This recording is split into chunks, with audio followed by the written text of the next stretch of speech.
Paul never met him. Okay? And the thing is that who did I say was Jesus' main people that he was criticizing? The Pharisees. Scribes, and who else? The Pharisees. Paul was a Pharisee. He was a Pharisee.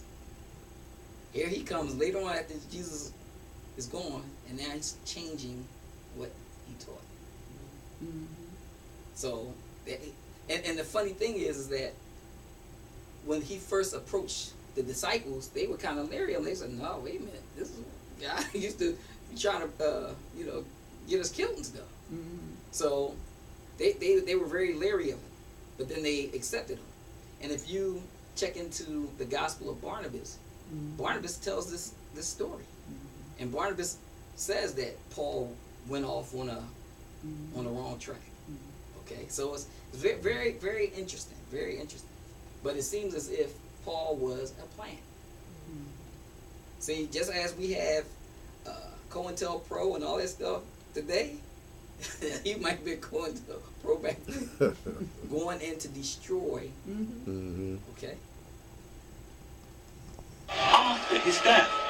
By contrast, James and the rest of the family, who had grown up with Jesus, followed his mission, and been at his death, their version of Christianity, a vision of Jesus as a human character, was declared heresy.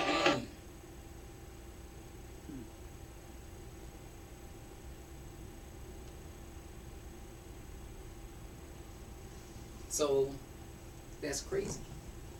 The original message was now seen as heresy. And they accepted the one that they created, which was combined with the story of the sun, the ancient pagan story about the sun. All they did was combine the two stories and created a God for people to follow. That's what they did. All right? But now, let's see.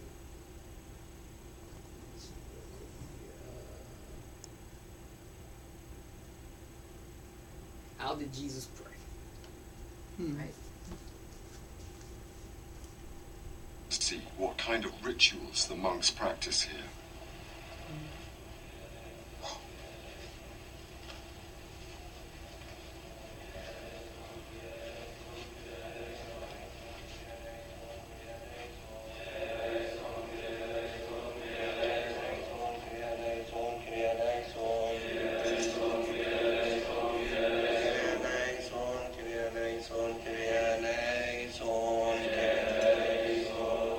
Christianity came here with St. Mark from the Holy Land in the 1st century, and it flourished all over Egypt until the rise of Islam in the 7th century.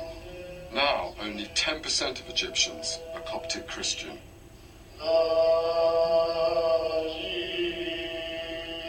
There are many aspects to the service that I recognize, and many that are strange to me. Especially the prostration in prayer that stems back to the earliest Christian practice.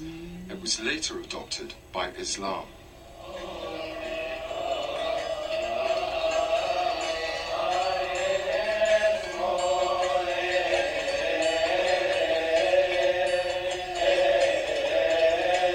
Now, I had another video that shows how a Jew prayed. Same thing. Yeah. One God. Right. But this is the thing, but they try to make it seem as if our salat is strange. Okay?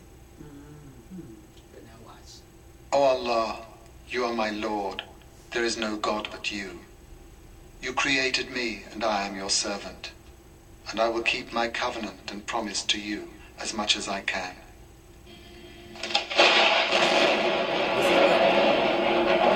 Prayer looks like in the Bible. Alright? Assalamu alaikum to my fellow Muslim brothers and sisters, and greetings to all watching this video. The point of this video is to show that all the prophets in the Bible prayed as Muslims pray today. I'd just like to start by saying Islam is not a new religion. It literally means submission to the will of God. Islam is the only religion which is not named after a people, a place. And what we have to also remember is that Islam is not the message that was given to the Prophet Muhammad. The Islam is the totality, is all of it. All of it is Islam. when Allah tells the Prophet Muhammad, he said, "This day I have completed your religion for you." So This is something from went on Adam, before, yeah. right? Yeah. From Adam to him. Mm-hmm. Okay. Mm-hmm. So, you know, even in the Quran, it tells you Ibrahim was a what? Mm-hmm. A Muslim. Mm-hmm. All right. So, you know, we have to really start thinking about words and language and what things mean. The word Muslim, all it means is someone who submits their will to the will of God. That's what it means. And the law is all in the book. It's 'Cause all in the book. He's created. He tells you who's going to be in Jannah. Exactly. You know, so you know, I'm like, how can a Muslim just believe that nobody's going to be there but Muslims? Where were you reading it at? Well, it's Muslim is someone who submits their will to the the will of right. Lord. to the will of God. You know, that's what it is. And see, that's the thing. You know, we have stepped so far away from the Quran, and we listen to the words of man, Right. more than we listen to the words of Allah. Because that's why so many unauthorized hadiths would take us right here to and destroy what we have based upon man want to change it to what wasn't. Well, Allah said, right. I mean, even though it was two there, because He know the example we need, you know, to physically see a human example for mankind. That's beautiful, but if it ain't in here, then it didn't exist. Exactly. See, Allah has given you all of the things that you need to ease your mind about this. He says that the Quran, he says that the book is protected. Yes. He said if it was from anyone but Allah, in it you will find discrepancies and contradictions. Yes. So you have to think about it. Well, wait a minute. There's no crookedness. Right. So something that's not from Allah, that's what we can expect. That's right. And that's what you see in there. Mm-hmm. So that's why I say I only go with the ones that correlate or correspond with the Quran. Yes. Right. If it's not, and it's Yeah, getting all it's on not the a thing. you can't Right. deal with it. Right. Because those things, a lot of those things are dealing with superstitions. Mm-hmm. All right, because there's one where it says, if you're making prayer Mm-hmm. and a Black black dog, right. a monkey, or a woman crosses in front of you, your prayer is nullified. And what people don't understand, you have to think about the history of the people at that time. They didn't just throw their beliefs out the window as soon as Islam came. Right. They still had their stuff that they dealt with, and their beliefs about women, and feeling that women were inferior. Okay, so all they did was you see the basically how they were, you know, through some of those writings, how they were prejudiced against some blacks. Okay, so because there's a lot of prejudice against blacks in those writings, and it was funny because even Brother Nassim had showed the guy who was I think he was an ex-CIA agent or FBI agent, but he was talking about how it was known fact that they were creating some of these hadith, you know, manufacturing, you know, so they can control the belief of the people, and that's why we have to keep our trust and faith in the Quran. That's right. You know, so it's crazy, but just check some of this out. Individual. It is the religion of all the prophets, including Noah, Abraham, Moses, David, Jesus, and Muhammad, peace and blessings be upon them all, just to name a few. The Muslim practice of bowing, standing, kneeling, prostrating in worship is not foreign to past tradition. While many Christians and Jews find the images of Muslims in prayer to be peaceful or even awe-inspiring, some find the Muslim method of prayer to be odd. I'd just like to remind everybody, being a Muslim just means submitting to the will of God. It is from the hadith that Muslims derive their motto for how to live, love, work, raise children, eat, give charity, greet each other, pray, etc. The point here is after having received the command from God to pray, Muslims look to the example of the Prophet Muhammad, peace and blessings. I want to get to some of الرحيم الرحمن الرحيم الحمد لله رب العالمين. So right here it's talking about the ablution. Then David rose from the ground, washed, and anointed himself and put on fresh clothes, and he entered the house of the Lord and prostrated himself. There. Sujood. Should you? Mm-hmm. But that's what they're saying. Mm-hmm. So it's showing you in the Bible where it's showing you how they were doing the same thing that Muslims do today. And that's the verse. That's the verse. Samuel. الرحمن الرحيم So it مالك talked about basically the wudu Yeah. and the sujood, the prostration. الدين. So what do that? So the ministers, the preachers, how do they overlook all this evidence? Because they are not there to teach the people; they're there to entertain the people. And all of them don't study.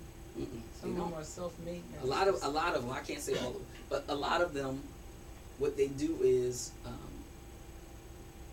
it's about entertainment. You know, you're shouting and you're jumping, and you're clapping and dancing and all this stuff.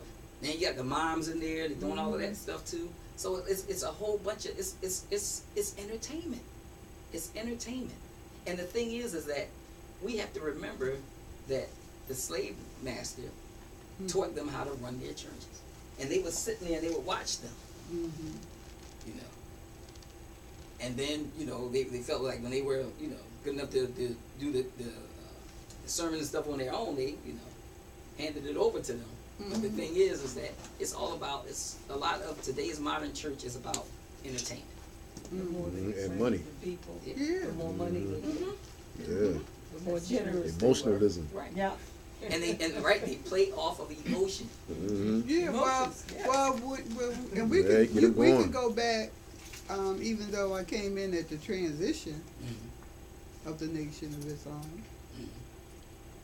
but that's before Imam Warthi Muhammad came on the scene. A lot of back there then it was played on emotion because it was like I know. That's how I ended up accepting Islam, being news, because I wanted to know what was going on in the whole back meetings. Well, we were 'Cause taught it- back then about emotions. Right, That we should not be emotional. Be very. We were taught but back then. but it touched every emotion in you because that's when it was back there. Brother, collection time for charity. All right, Sister Radia just gave $50. Yeah, well, The they other one did did. that. Yeah, Yes. I know, but But this is what I'm saying. Being emotional will interfere with you having a positive direction or decision. Mm-hmm. Being Right. emotional A does rational a lot. decision. Being emotional can cause you to lose your life.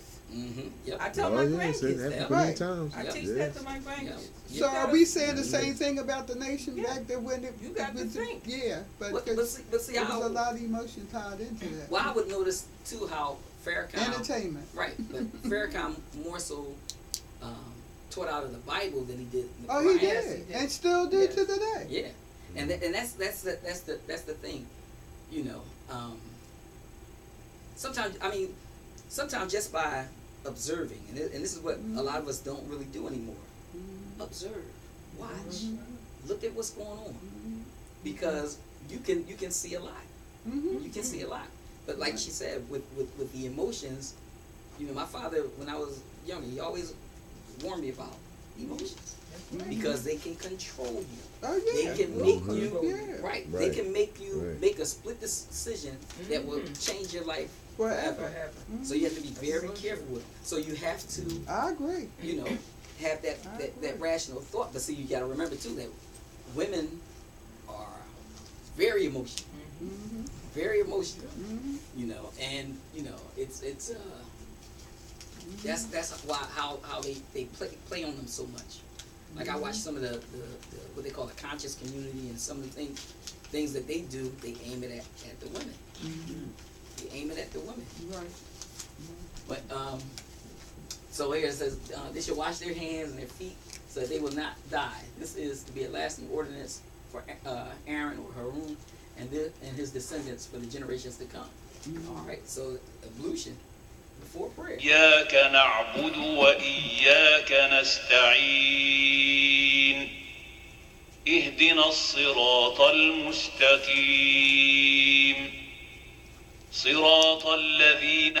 And Moses and Aaron and his son can't see it, to wash their hands and feet. أنعمت عليهم غير المغضوب عليهم ولا الضالين.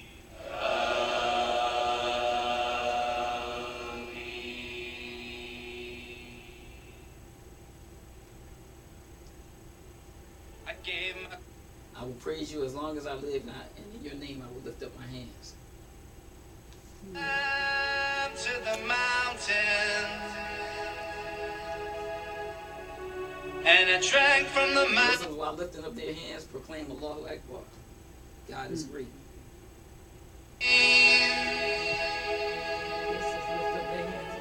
And I walk. Oh, Great is the hallelujah. Lord, and most worthy of praise, to save our God, His holy mountain.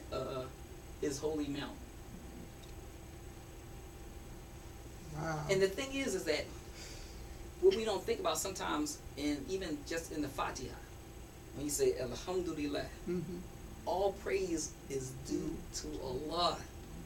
All praise. We don't think about what these things are saying to us. Well, that's what I said. I said if we that even though that we're required to learn the Arabic, and I know that increases our knowledge of what those words mean, but I'm saying I think that we have lost the real meaning of what Allah is asking for us. So we need to understand the English. Oh, yeah. You know, Oh, yeah. that we speak Right. the Arabic so The Arabic's not consistently. gonna save you. You'd have forgot You what you gotta- said, because right. that's a lot of memory to have locked in, and it's like we wouldn't be fighting amongst ourselves with control if we understood that we said 5 times a day, who got the greatest power? That Allah is in control. But see, but then what we have to also realize is that we have to be careful that we're not committing shirk, Oh yeah, because many of us praise the Prophet Muhammad more than we praise Allah. yes. We quote hadith more than we quote Okay, Quran. That's true. So all of this stuff, we have to pay attention to what's really going on. And when you understand the essence of Islam, and that this life is about pleasing Allah and returning to Allah with Him pleased with you, our love should be, my For thing is Allah. this, right, the number one love in your life should be Allah. Allah. And everything else should be under that. Yeah. In whatever order you want to put it in, Yeah. parents or spouse, Right. children, whatever, Right. after that. After And you that, should yes. understand when you read into the Quran, when Allah is speaking and when the prophets are speaking. Because I always say, well, this is Allah talking to him. You know, I always try to look and see who's speaking. Is this Allah saying this? Or is this the messenger saying this? Right. But it's important to know that to me. I don't know about anybody else. Oh, but yeah, it's I always it's want to know when Allah is speaking. right, because see, that's the ultimate. See, the thing is this: if you have a strong belief in Allah, you have nothing to worry about. You're invincible. That is We used to That believe is- way. That's true. What it's one on you know how it's normally we talking about emotions. It's normal to feel the emotions. You know, sometimes you might just not be. You feel sad. There's a whole book on don't be sad and give you all the reasons why that you shouldn't be sad.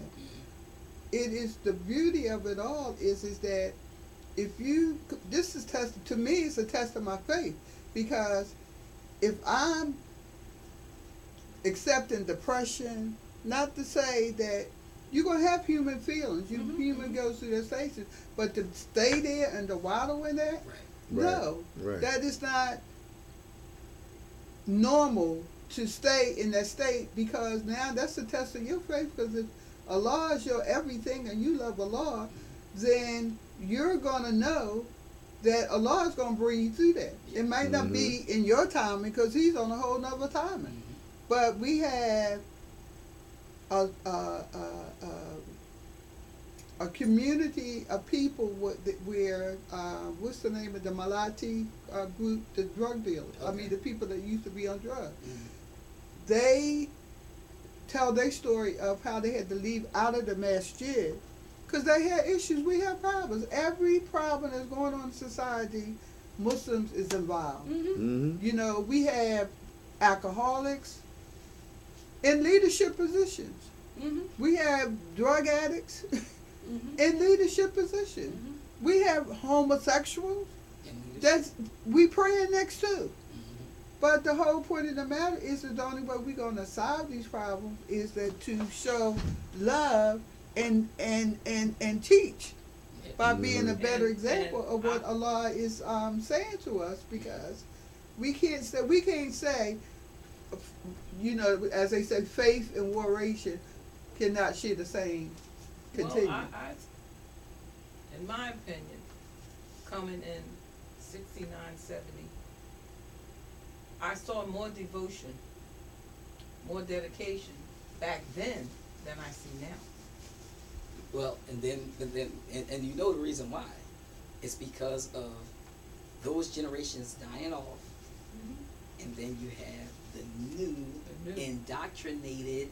indoctrinated. Right. That's what it is. So here you go. So think about it. And this I say this many times, but people, you have to feel the essence of what he said. When Malcolm said, when you put the education of your children in the hands of your enemy, your children will become your enemy. Yes. So the thing is, if they take control of your children, they got you. They got it. Because they're going to indoctrinate them with their beliefs. And that's why you see the devotion. That's why you see all of that stuff wasting away. Right, starts getting watered down generation by generation. Right, generation by generation.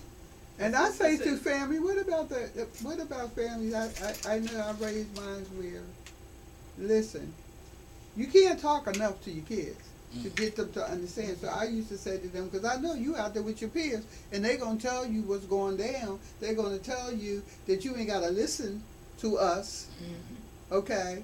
But let me tell you what they're inviting you to. This is how I used to talk to them. That they want you to live in their house.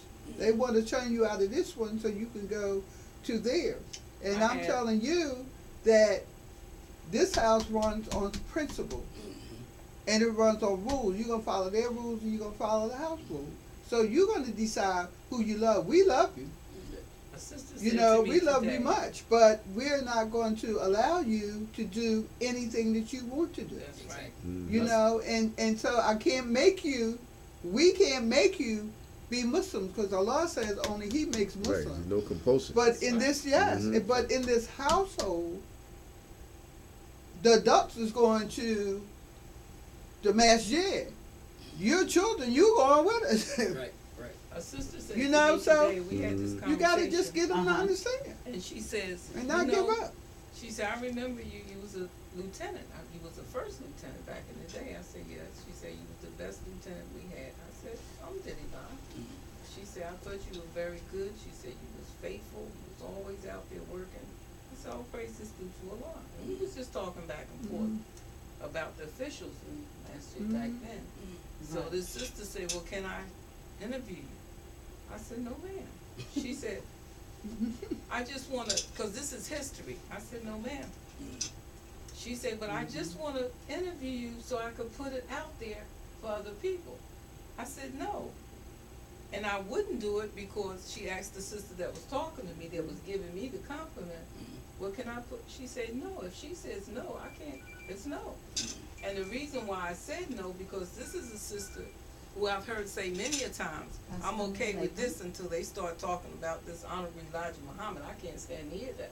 That's where I came from. This is where I learned to be a Muslim. This is where I learned how to eat to live. I cannot wipe that part of it out for you to do. What kind of interview you gonna give me? I got to tell you how I got there. It's part of can't your do history. that. Yes, that's my history. Yeah, and that's what I say to the young people that talk about even, because we catch a lot of flack here Yes. at Mestre de Lord.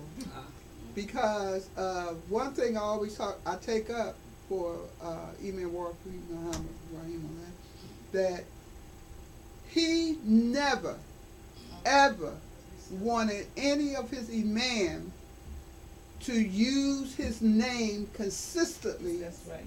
in any of the things that he taught. Mm-hmm. Why? Because he knew he was a wise man. He knew that it's going to look like you praising me instead of praising Allah. And I tell you, That's right. and I invite people, just go get his lectures and listen to how he taught. He never wanted his name out there like they used it, because he knew it was going to come today. He ain't going to be here forever, and the people are going to take it the wrong way. And that's what happens with the young people that come in and don't understand, because they're saying, oh, y'all praising him like you should be praised. Like you said, you know, the praise is supposed to be to Allah. Right. See, he understood the essence of Islam. Yes. Which is about Allah. Allah. This is what this journey is about. It's about Allah. Allah. That's it. And the thing is, it's funny because even in school, I showed y'all something on Saint Nicholas. I don't know if you were here the last one. I showed them first I showed them a clip with Megyn Kelly talking about Santa Claus, and they were saying that Santa Claus was white. Then they talked about Jesus being white, and they were so adamant, you know, on this broadcast, telling children that, you know, Santa Claus was white. And then they said that Santa Claus was based off of the character, I mean, not the character, the real life person, Saint Nicholas. And they said that he was white. So what I did was, I remember, and this is how Allah works. One Christmas, they were showing all these programs, documentaries on one of those thinking channels. So I'm sitting there and I'm watching. I just sat down and started watching this thing and talk about Santa Claus. So what happened was, there was a guy, he was really infatuated with this Santa Claus character. So they had the remains of Saint Nicholas. So he got the skull, and they did a facial reconstruction, scientific, archaeological facial reconstruction of it. Found out he was black. When I showed the kids that in school, you should have. They were just like, it's like when I teach them stuff about their history and you should see them. It's like you can hear a pin drop in it, because this is what they want. But the thing is that it's just funny how Allah does things. And it was funny because it was a boy there that he's Muslim now, but he went to a Catholic school, and he was like, when they were talking, when the people were talking, and they said Saint Nicholas, he said, oh, I know about Saint Nicholas. So he knew because they taught him about it in that Catholic school.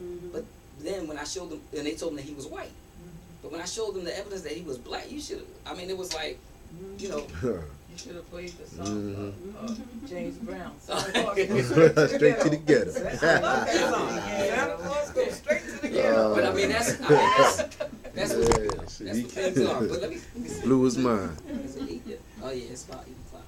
So we'll stop here because I don't want to bombard y'all with a whole bunch of information. Well, thank you. One second. Oh yeah, well, I got some stuff.